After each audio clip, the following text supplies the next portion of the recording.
First of all, Taoiseach, were you personally very disappointed by the report of the Fiscal Advisory Council that essentially, notwithstanding the recovery in employment, which has been so good for so many people, that in fact there are serious problems with the Irish economy?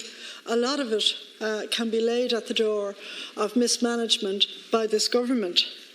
And, you know, I can imagine you must have been bitterly disappointed, particularly when you read the news from your old Department of Health that there does not seem to be any sight now of health being able to return to a financial and budgetary stability. Instead, because we have a growing population of both older people and of children, we have increased demands on our health services. Your government has also parked an awful lot of things. So there's been a lot of talk in this Dáil, but relatively little achievement. For instance, the pension reforms that I left when I left the Department of Social Protection, they've basically now been parked out to 2022.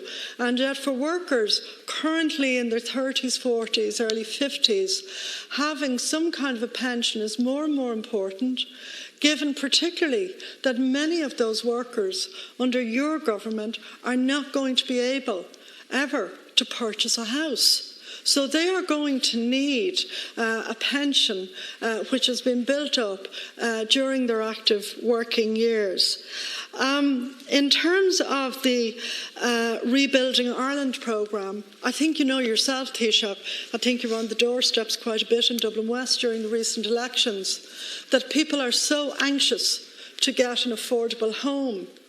And yet, your government is still not clarifying what is happening with Rebuilding Ireland and the access that that has been given. I know your minister has promised that that is continuing, but on the ground there's an awful lot of confusion as to how people are going to progress with that very important loan opportunity.